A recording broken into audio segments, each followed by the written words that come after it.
Oi, pessoas, tudo bem? Seja bem-vinda aqui ao canal Divã Cristão. Vamos para mais uma reflexão no dia de hoje? Pessoas,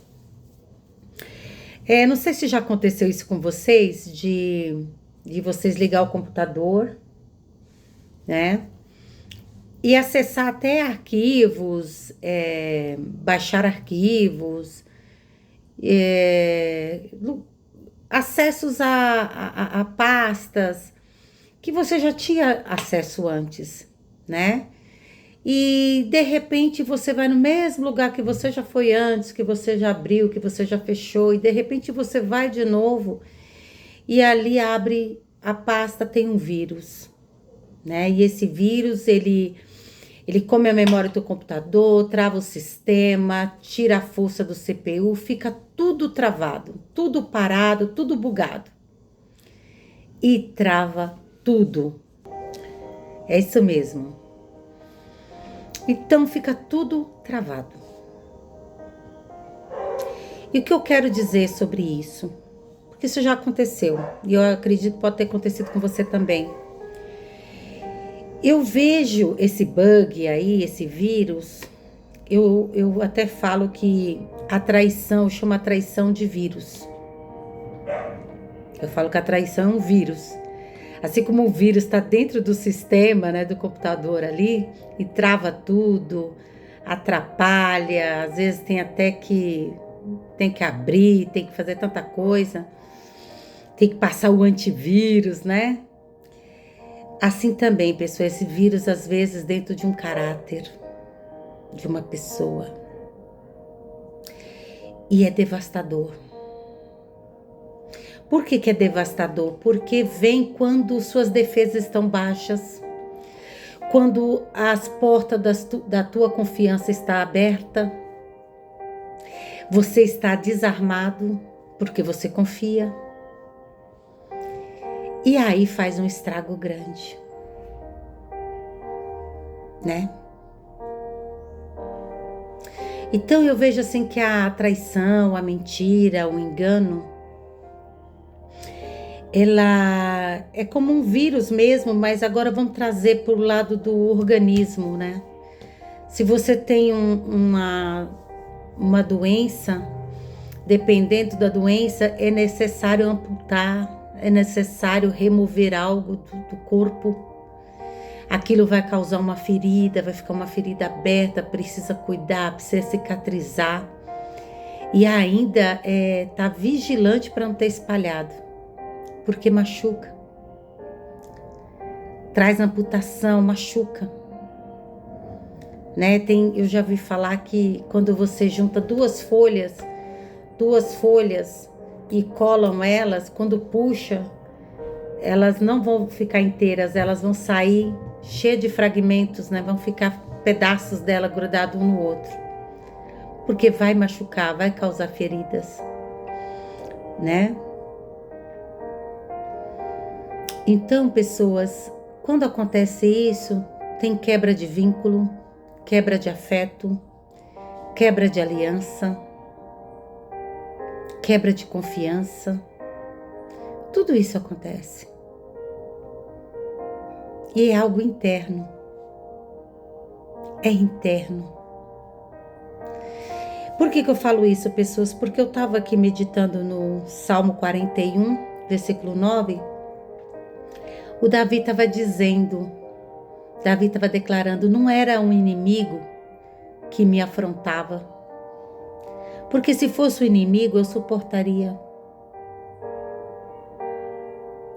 Mas era tu, meu igual, meu guia, meu íntimo amigo,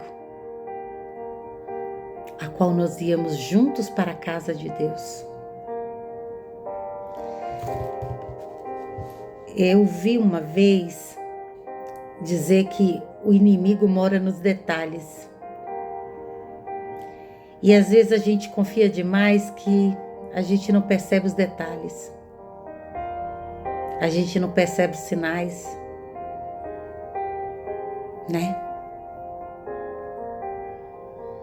Porque o inimigo ele vai usar justamente aquelas pessoas que estão mais próximas de nós. porque sabe que vai ferir, sabe que vai machucar. E depois disso eu fiquei meditando em José, né? Que José abriu o coraçãozinho dele para os irmãos, para o pai. E o que aconteceu? Surgiu a inveja no coração dos irmãos. E os irmãos, quando teve oportunidade, falou: olha lá o sonhador. Olha o sonhador vindo até nós. Vamos matá-lo. Vamos matá-lo. O que ele pensa que vai ser mais do que a gente? Vamos matar ele. Aí Rubem falou: não, matar não. Pode jogar no poço, mas matar não.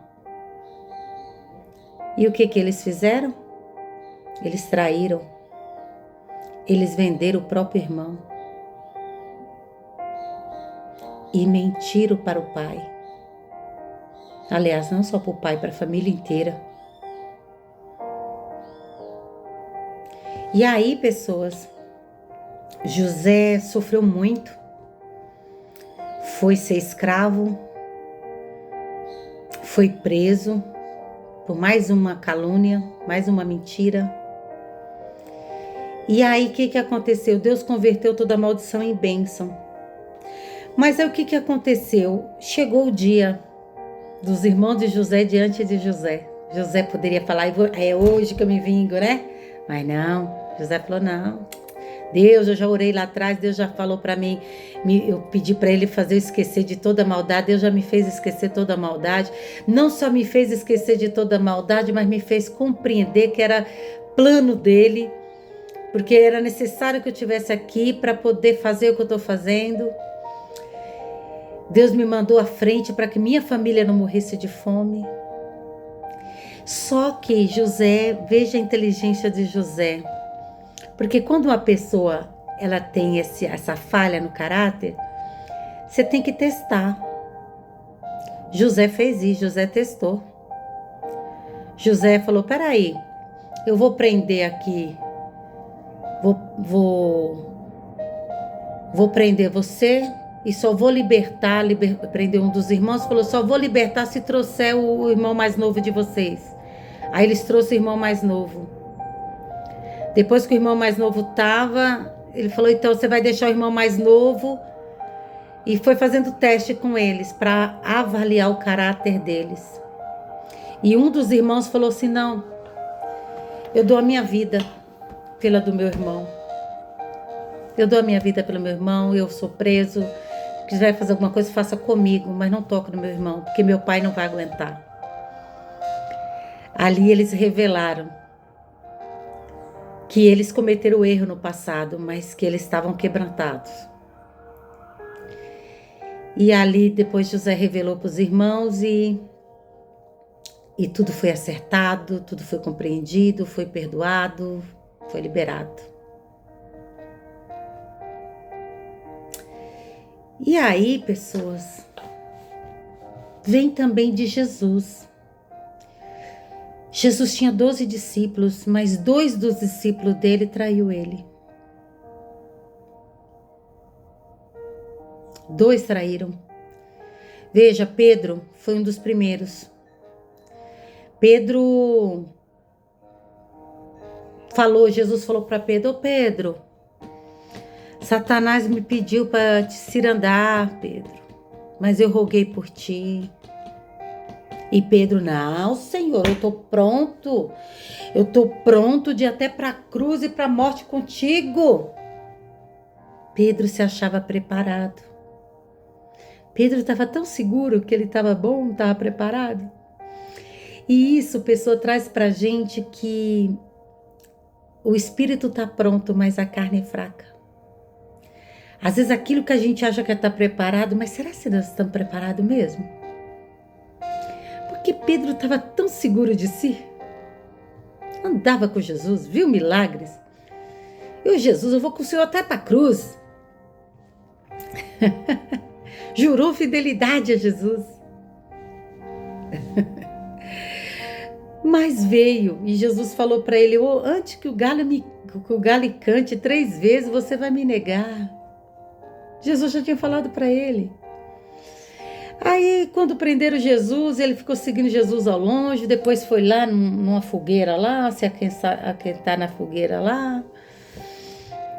E aí, a porteira falou assim: peraí, você não é o discípulo de Jesus? Ele disse: Eu? Eu não. Sou discípulo não, não conheço não. Aí, tá, passou. Veio um outro e falou: peraí, não é você? Você não é o discípulo dele? De Jesus? Não é você? Não, não, não. Sou discípulo não. Eu não conheço ele não. Aí, enquanto ele tá lá na fogueira lá, chegou um parente do Malco, um parente daquele que ele cortou a orelha, falou assim: peraí, não era você que estava no horto, não? Você não estava no horto com Jesus, não? Ele: não, não, não, não. Nem eu não, nem eu não. Não conheço não. Sendo que foi ele que cortou a orelha do Malco. E aí o galo cantou. Quando o galo cantou, ele lembrou que Jesus havia dito para ele: Pedro, Pedro, você não está pronto, Pedro. E Pedro falhou, Pedro chorou amargamente, Pedro se arrependeu, Pedro se quebrantou, Pedro pediu perdão, Pedro se humilhou. Mas tinha outro chamado Judas. Judas também era um discípulo, mas Judas fez diferente. Judas, o que ele fez? Ele fez tudo bem pensado, bem calculado, bem planejado. E o que o Judas queria? Não, deixa eu manipular aqui que eu vou vender o mestre. Meu negócio é dinheiro. E vendeu o mestre por 30 moedas de prata. E aí o que ele fez? Levar os soldados até o horto onde Jesus estava e chegando lá, foi beijar Jesus. O beijo que era o beijo de afeto, de carinho pelo mestre, agora era um símbolo de traição. E quando ele beijou Jesus falou assim: ô meu amigo, você me trai com um beijo? Então o beijo que era símbolo de afeto agora era de traição. Ali foi a quebra do vínculo, a quebra da aliança. Ali houve o que? A separação ali. Mas o que aconteceu, pessoas? O desespero levou ele ao suicídio. Levou ele à morte. E aí nós entramos aqui no que é arrependimento e no que é remorso.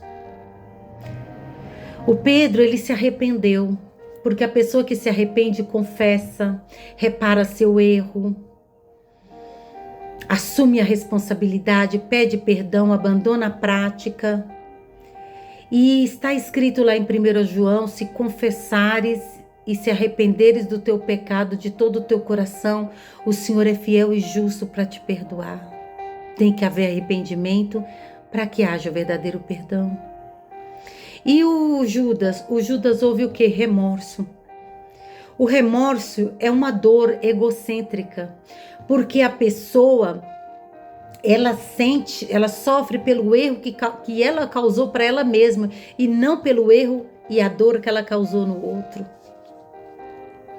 E isso leva muita gente à paralisia, ao desespero, a achar que não tem mais jeito, não tem mais saída. Entende? Mas na verdade tem uma saída. A saída é o arrependimento. Se arrependa dos seus erros, se arrependa dos seus pecados e busca a Deus, que você vai alcançar misericórdia.